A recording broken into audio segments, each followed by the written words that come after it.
Welcome to the Survival Prepper Show, where being labeled a crazy prepper is a badge of honor. Learn about disaster preparedness, survival, and get ready for whatever challenges might come your way. This is not your typical prepping podcast, and they won't be silenced by the censors. Here are your hosts, Duff and Dale. Hey there, everyone. Welcome to the show. Tonight we got a cool show tonight. We're going to talk about some alternative energy options, not necessarily the supplies, but the different options and how they might fit into preparedness. And then, as usual, going forward now, anyway, as usual, the last couple of weeks, the second half of the show, we're going to be on Rumble exclusively. And that one, we're going to get into an article from Organic Prepper, the Organic Prepper, talking about conspiracy theories that are actually conspiracy facts. Go figure. We probably know them all, but I want to go through them anyway. At any rate, how you doing tonight, Brian? Good, man. What are you up to? Not much. Like getting all this stuff together. What's that? I said I like your new set there. Your little background. Oh yeah. My little blue and looks like you're getting ready to start a prepper rave. Yeah. No kidding, huh? I painted my wall black. I got sick of the white, just everything white and all that crap. So, we'll see. It'll probably, you know me, it'll probably change in a couple of months too, and I'll end up doing something else. So, my internet's being funky. Go figure. At any rate, though, that intro video I played, did you watch any of that? Were you doing stuff? Yeah, that was good. Have you seen 12 Monkeys? That is still one of my favorite movies. I love that movie. It's been a while, man. I probably need to go watch it again.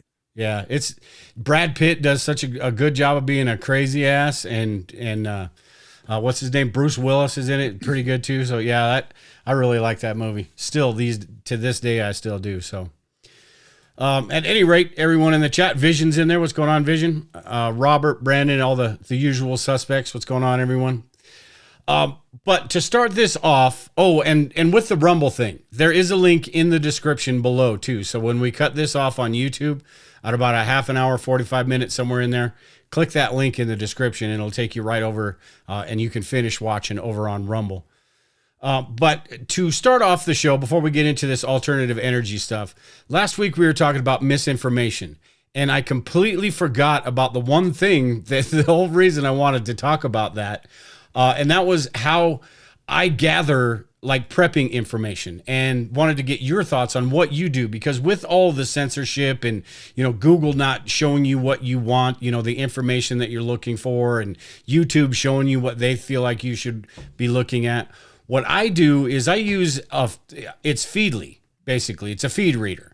And this isn't any sort of new technology or anything like that. But what I do with this, and it's kind of hard to see, I think, but like different preparedness websites. I'll go through here and I'll add the ones that I just want to check to see how they're doing daily. I've got YouTube channels that I want to see, when somebody's posting, because you don't always see that on YouTube. So it's nice to have just a list of who posted something today, what can I go watch, and all that. I think it's a good way to kind of, instead of depending on YouTube to tell you what's great to watch, or depending on Google when you're trying to figure out alternative energy and stuff. Because when you look for something that's like alternative energy, like we're going to talk about today, from Google, you're going to get the normal mumbo jumbo, right? Sustainability and all of this other crap. Whereas preppers, we just want to figure out how to build a solar setup or something like that, right? When you have a feed reader, you have the opportunity to see what everybody else around you in the same area is posting. So you might find something you like. Do you just kind of have a certain set, like a list that you always go to, or how do you kind of curate that content on your end? I bounce between search engines. So I'll use Google, and then I use Brave. Sometimes I use some of the other ones, and then Google has an alerts that you can set up where anytime they curate it, right? So whether it's and I put keywords in there for preparedness, disasters, EMP, all the different buzzwords that we use. But I kind of just like to hunt things down a little bit. And I have just regular sites that I go into, in the history, my history keeps I haven't tried to keep the sites. I delete it every once in a while, but as soon as I start typing in the organic prepper or, the prepared or any of those other sites, they pop up real quick. So I just kind of work through my own little thing that I do. Yeah. Yeah. I just like to do stuff like that because sometimes you lose track or you forget about a certain website and you don't hear from them in a while because it kind of fell off your feed. Whether that's your YouTube feed or whatever it is, fell off your radar. And then you're like, oh yeah, what about this website? What have they been doing? I've been missing out on them. So yeah, it's especially these days that's what we were talking about last week with all this misinformation crap going on and them censoring and doing all this stuff. It's really important. Some of these websites like the Organic Prepper who got nailed by what I can't remember what they're called, but got labeled. Yeah, it's one of the take your canceling agencies that goes in and they rate, their impersonation, their impression of how your site is towards like ESG type of stuff. And that's what they down you on, because obviously we're not on the ESG side of things. So. Yeah. Yeah. So if you depend on like your Facebook feed or whatever for Organic Prepper to come up whenever she posts, it may not happen anymore. So you've got to actually go out and do it yourself and get that stuff. So, and unfortunately, that's the world we live in. What's that? Yeah, I said it's why we're over here on Rumble. Yeah, exactly. And yeah, we've got a video too with Joe Rogan talking to Russell Brand too, talking about why YouTube's. How do I put this mildly? There's a reason why Rumble is starting to take off, basically, and that's because of what YouTube's doing. So, but we'll talk about that on the Rumble show when we can actually say whatever the hell we want. Right. So we'll start off with the alternative energy stuff. And I was thinking about this the other day because there are, I saw a Zero Hedge article. I saw a couple different articles talking about how power shortages could be coming soon to America. In this article, and it's from the Epoch Times, so take that for what it is. But rather than go through what they talk about and hear how they're talking about numbers and they have to get rid of the old school technology they have, and there's not enough new renewable energy to sustain that. And I believe it's who they're talking about is PJM, and I don't know who PJM is, but instead of talking about, because things are going to change in the next 10 years, right? They're going to build more stuff. They're going to make sure that there's enough stuff, probably. There's also the possibility that they completely crap the bed on all this stuff, and we are going to be experiencing some either hiccups or major problems, right? Does that make sense to you, what I just said? Not really. Wait, the numbers don't really matter. It's kind of like... that all of us are going to be hooked up to the electrical grid. They're pushing everybody onto electric, right? And there's not enough right now to sustain the way they're pushing it. And that, right. Regardless if that's the case now, it could change in the future because they're going to make a push of making the infrastructure better. That doesn't mean it's going to happen though, because they always make mistakes and do things. So we can't just assume that, they're going to fix it, it's going to be fine. That's a bad way of going about things, basically. Well, I mean, look, they're making a push. I don't know how much of a push it is right now, but they're waiting for the opportunity to push the no gas stove thing further. Yeah. So what does that do? It pushes you onto this electrical grid that we knows hasn't been maintained, it doesn't do very well. We know there's, not many, 10, 9, somewhere in that point, transmission stations that if they go down, the entire grid pretty much goes down.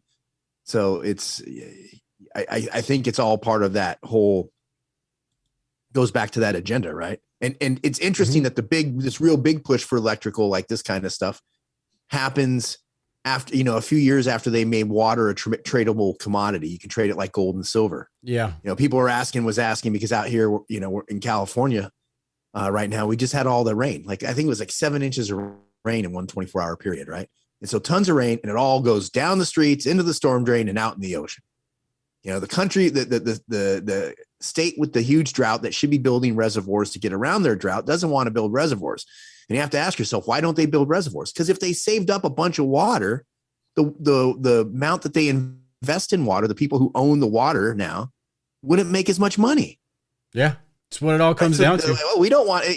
It's like, it's like how it's the law of supply and demand. If they have a big supply, they're not going to make as much money with it. And so, yeah, of course they don't want, I mean, they don't build desalinization plants, nothing to fight their problem. So, yeah. Well, all of this got me thinking about what, as preppers, how do we kind of combat or set ourselves up when something does eventually fail, or we don't have the electricity, or we can't meet our energy needs because of nothing that was our fault, because of them trying to push too fast, too quickly, too hard, and screwing everything up.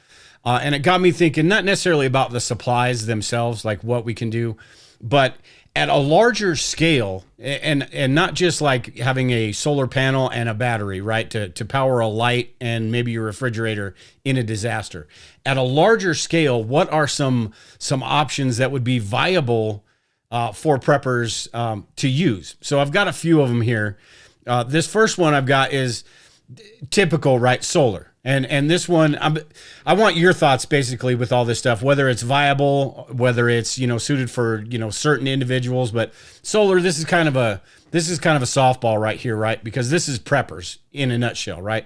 Preppers love their solar stuff. Right.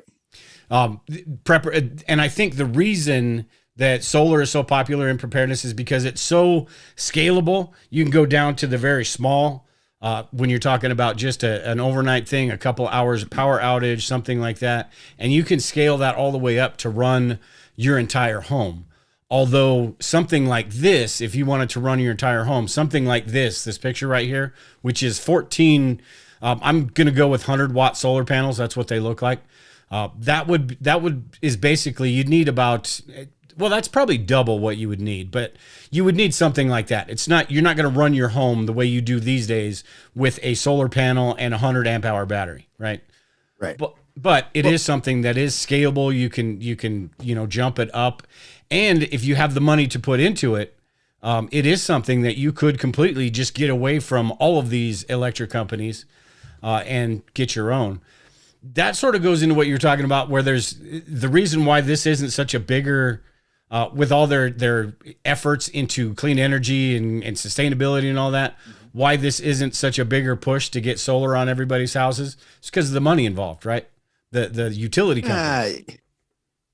I don't think they have the capabilities right now. I think they want control. I mean, if you have your own solar setup, if you and there's cases to be made. I'm not a big fan of these giant wind turbines that they're putting up everywhere and they're having problems with them and they fail, but a small wind turbine on your house that might supplement your solar. If you live up, like when I stay up in Michigan, right? If it's not sunny out in the summertime, it's cloudy and windy, right? So where you can have it scalable for your own needs, they don't want that. They want people. It's like they're trying to get rid of cars, right? Who are they trying to get rid of cars for? Have you heard about the 15-minute cities? I've heard a little bit about that. I haven't paid much attention to it, but is it basically like to put everybody on a treadmill? That's what it seems like. Basically put everybody in a little spot in town and you don't go anywhere else. Like all your services are within 15 minutes. So you can walk to it, you can ride a bike. And the UK is trying to roll it out in a couple of cities right now. And their whole gig is, if you want to drive during the day and at certain times, you have to buy a permit, right? So what do? Only the rich people get to drive, right? And they can regulate it. So it's the 15-minute city, but they want it gets back to the whole, you'll have nothing and all this stuff with the World Economic Forum. You won't own anything. Now that's what they're kind of getting at with this. And it's like they hate people that are off grid and independent. They don't like, you're not dependent upon them. That's the whole deal, right? It's hilarious, like in Southern California and stuff, that not everybody is.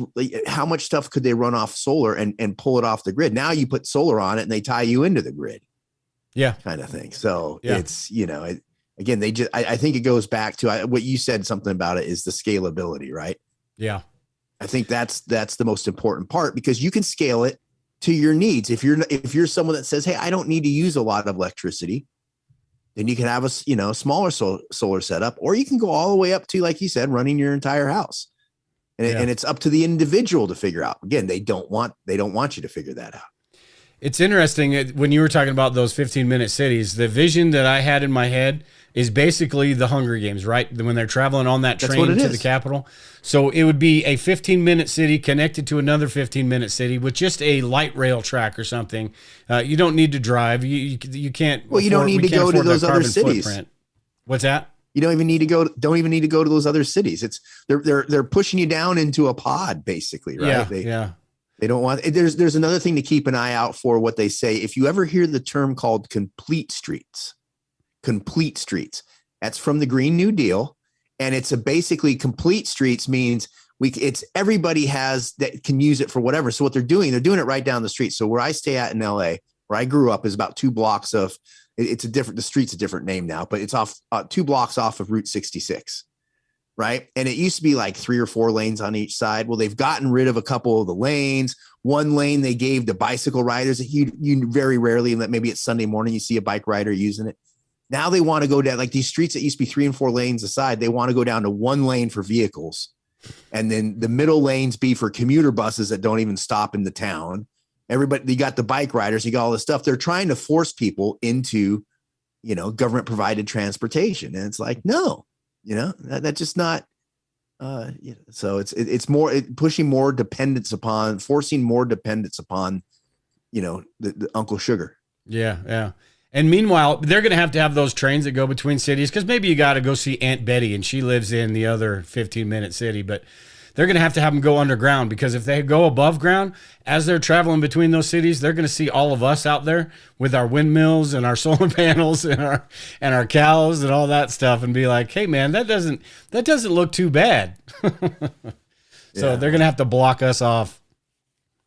At any rate, yeah, solar I think is a good one. It's one of those that it's really easy entry. It's really easy to learn. It's really easy for preppers, and I think that's why we gravitate towards it. It is one too that as long as you've got sunlight, it's basically set it and you're good to go, and you don't have to do anything except just have the setup correctly. The next one that I accidentally flipped to earlier is wind energy. If I can get this one on there. Wind energy is a little bit more tricky, but I was researching this, and you can actually get more energy from like this. I think this model right here is 10,000 kilowatts a year, something to that effect. Basically, that one will almost run your home. That one on full tilt, that one windmill will give you the energy you need for an entire year in your home. Almost. Not quite the average home. With all this stuff too, I just want to say this is all like general numbers. There's so much that goes into this that this is not all you need is one solar panel here and one solar panel there. It's all general, but wind is a pretty, it's an appealing idea, but I think solar is better because you have to have either a really large battery bank to harness when you do have wind, or you have to live in like Wyoming or somewhere where it's windy 5 days out of the week. Again, I think it's all tailored to the individual, which goes against the whole narrative, right?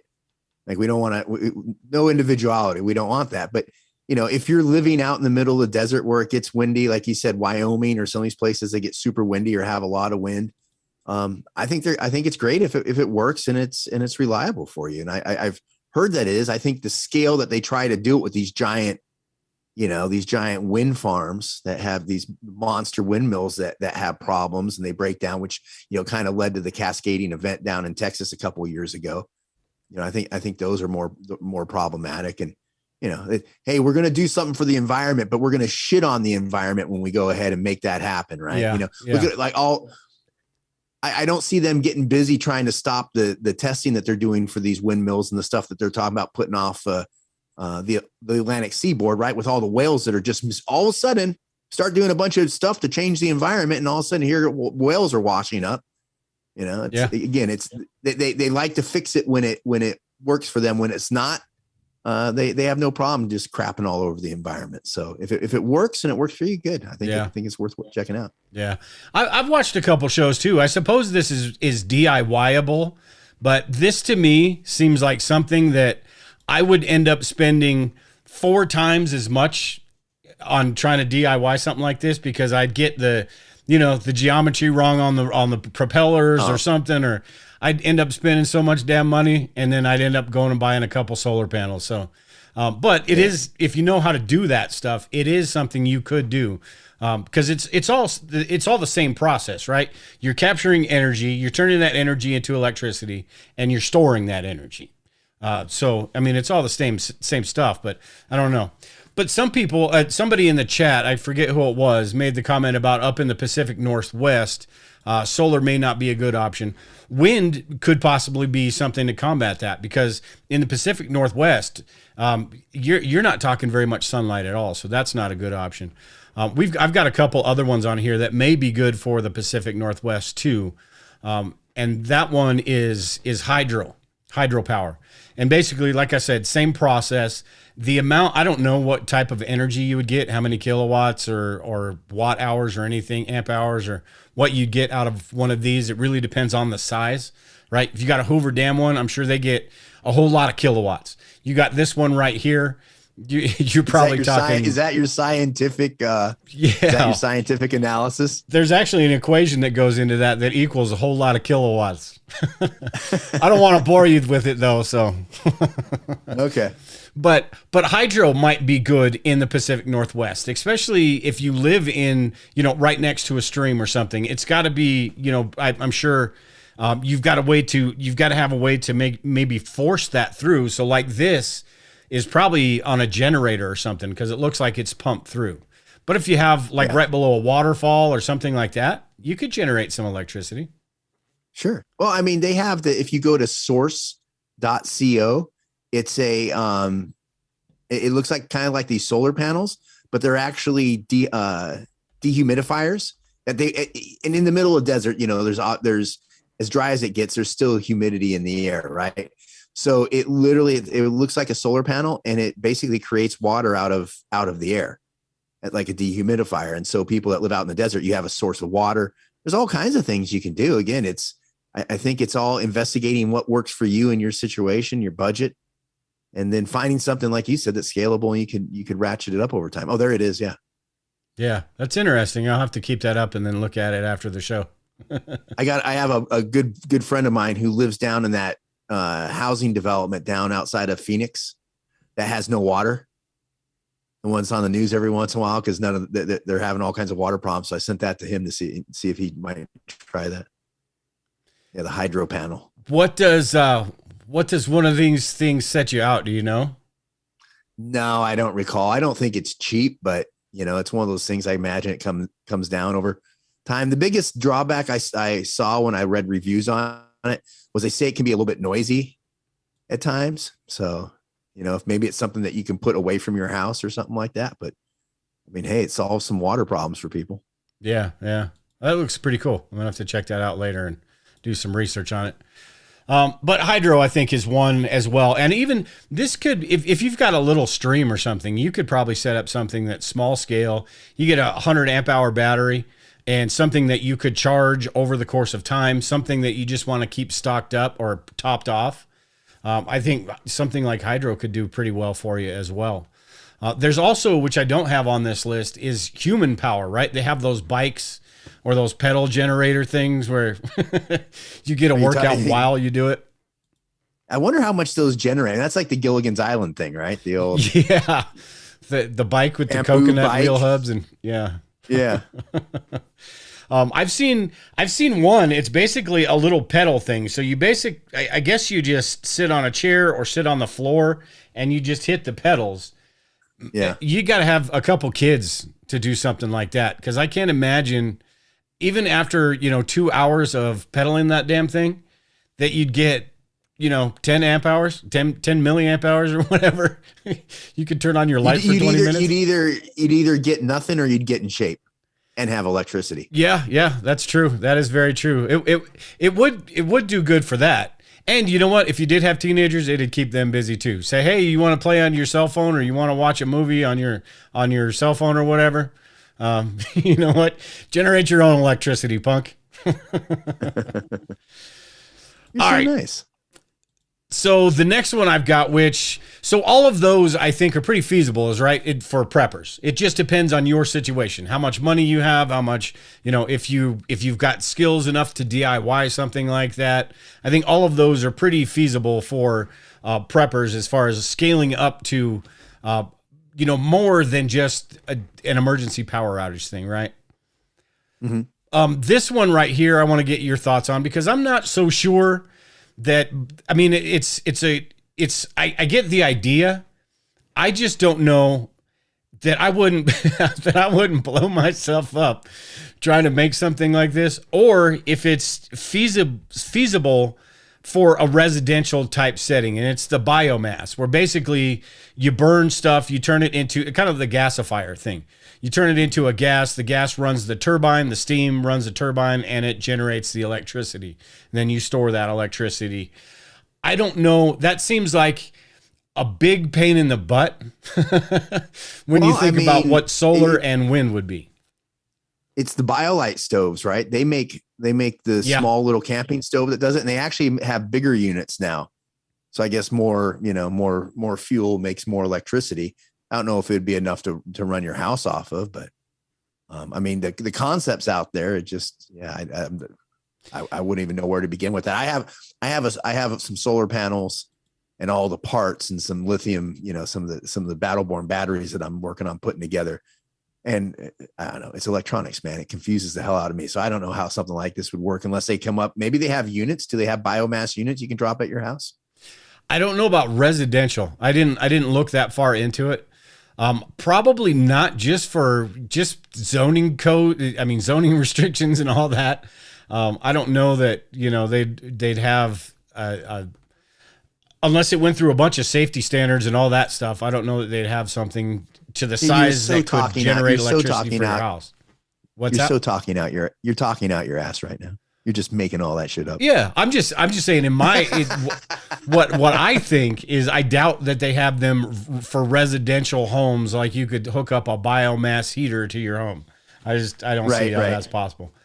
But with me, I think this is not really something that I would look into. I mean, to each their own.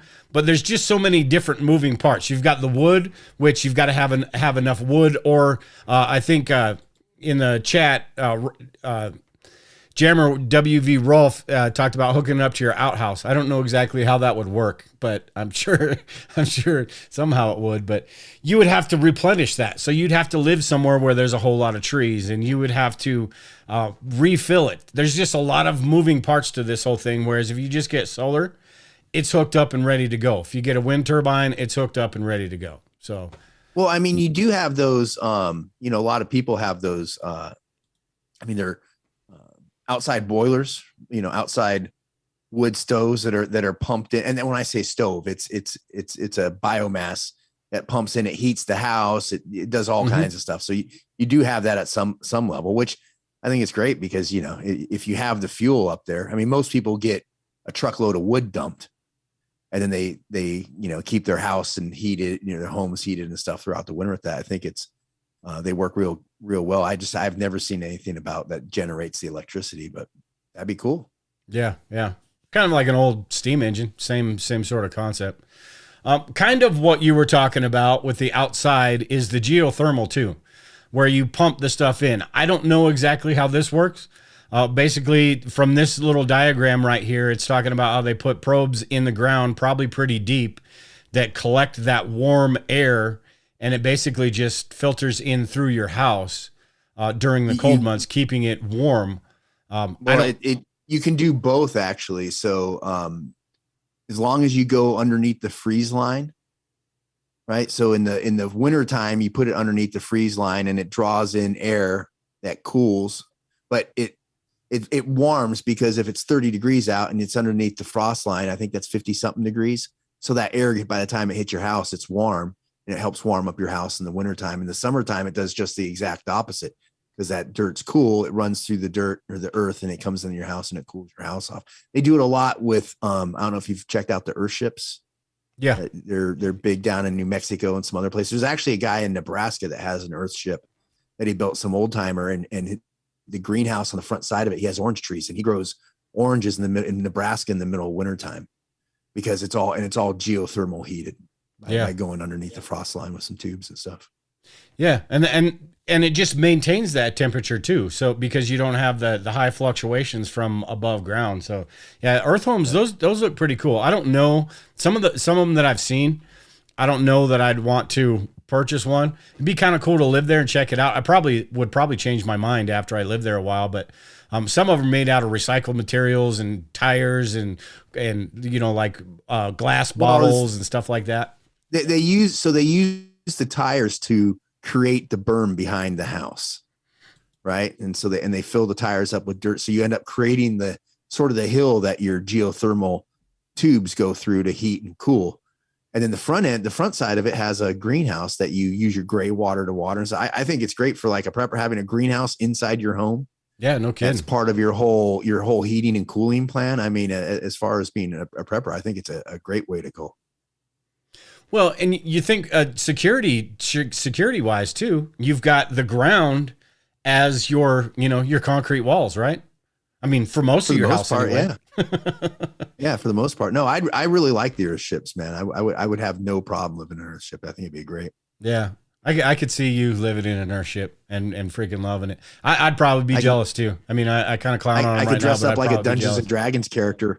I could dress up as a Dungeons and Dragons character and pretend I'm in my under my cave, or a superhero, all kinds of stuff. It'd be great. Yeah, I could totally see Fortress of Solitude. One last thing on this is because we're talking about larger scale, doing your own electricity rather than being dependent on somebody.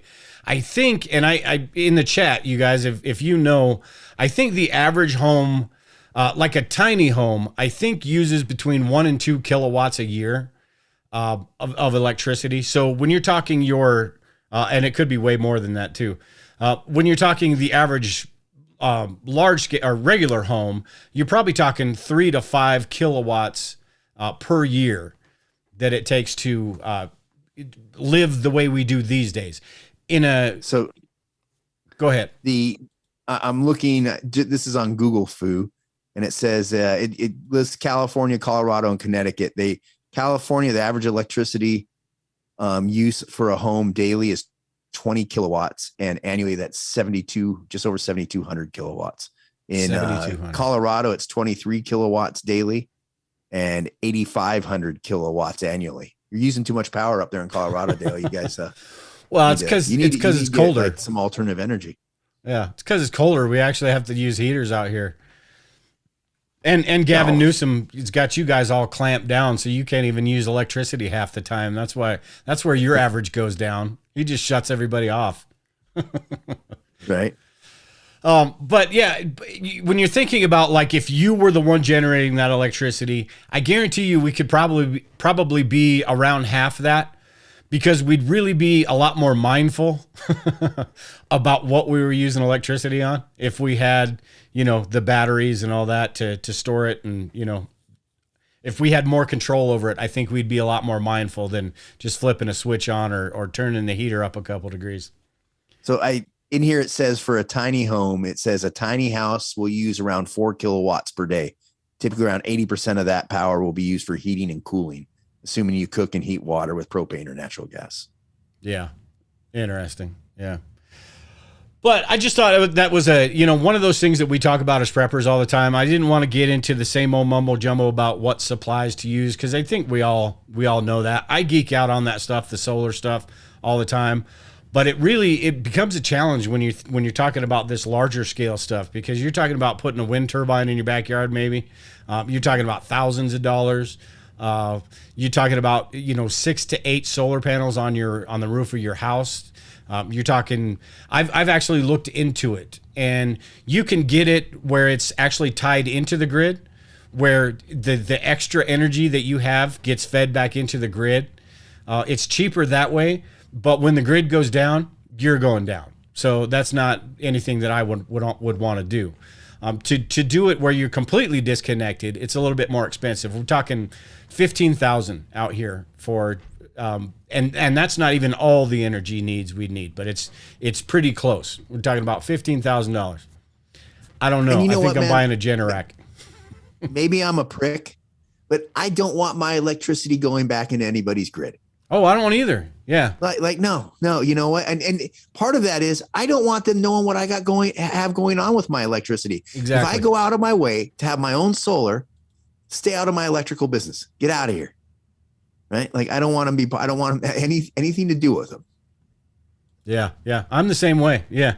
If I don't want to be tied to the grid whatsoever, because that defeats my whole purpose of, being able to have power when nobody else does. Liberated Lady said in the chat, screw it, Dale, do it for you and your family.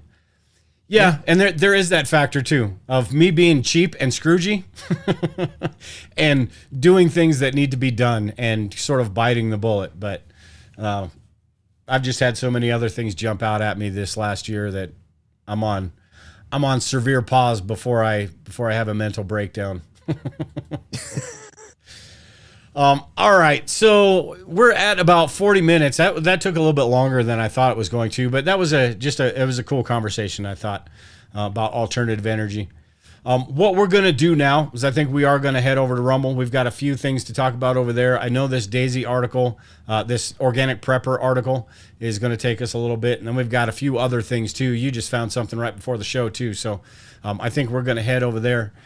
To everybody on Survivalist Prepper and the Survival Preppers watching this on YouTube, just hit that link below in the description. Just expand the description below the video and click that Rumble link, and we'll be over there and we'll finish up the show and be a little bit more free about the things we say and all that stuff. But with that, we are going to end this for you guys.